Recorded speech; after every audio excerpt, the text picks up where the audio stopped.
Hey everyone and welcome back. Just wanted to do a quick news video before I have to leave for my trip, which still have a couple more days, but still, just in case I can't do too many more videos before I leave, just wanted to play catch up, at least on a couple quick announcements. So first up, coming October 5th, Sony is releasing a box set of the Underworld films in 4K. And it is indeed going to have all five, so it's going to have Underworld Evolution, Underworld Rise of the Lycans, Underworld Awakening, and Underworld Blood Wars. And the first Underworld will have both the theatrical version and the extended version. And that will be a 4K and Blu-ray sort of combo set. It looks like the Blu-rays may be just the same ones as before. I'm not 100% sure on that. But the included Blu-rays will have basically most of the extras. Whereas a 4K disc will pretty much mainly just have like the commentaries on it. And some of you have been wondering whether they were going to do a box set. So yes, it is definitely coming this October. Next one is just a quick one I want to throw in just because I'm a fan of the film. So Cohen Media is actually doing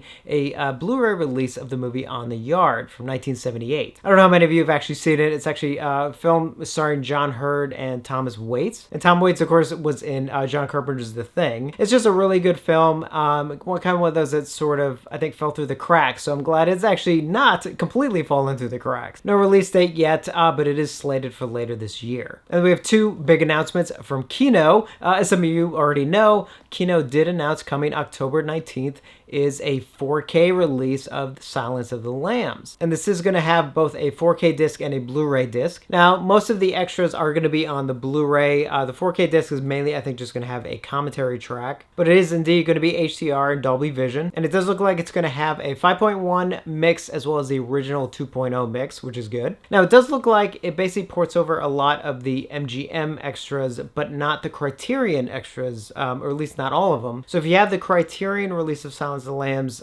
you may want to hold on to it, especially for those commentary tracks. But this is definitely exciting news, so this should look great in 4K. And I know some of you have been wondering about Manhunter, which, believe me, I would love a 4K release of Manhunter. It's possible, but it does not look like it, at least right now, that Kino is going to do it. Unfortunately, I think somebody actually did ask them, and they were just like, they're not doing it. However, I do think Studio Canal actually has that, so that's possible that that could actually get released through somebody else. I mean, because Studio Canal right now, it could be anyone, actually. But let's hope that there is a 4K release before I start jumping too far ahead. And another one that Kino has announced that is in the works. There is no release date yet, but they are indeed doing William Friedkin's To Live and Die in LA for 4K, which is kind of funny because literally, I think like 2 nights ago, I was sort of glancing over at some of my Blu-rays. Actually saw To Live and Die in LA, and I was like, God, they just did like a 4K restoration of that like 2 or 3 years ago. I was like, man, how great would that be in 4K? And then literally like 2 days later, it's like, oh, here's the announcement. So definitely exciting news. No more details yet, but I will be obviously keeping an eye out for that one. So just wanted to do a quick video. Obviously, the Arrow stuff is going to be coming at the end of the week. Now, I am going to be out of town,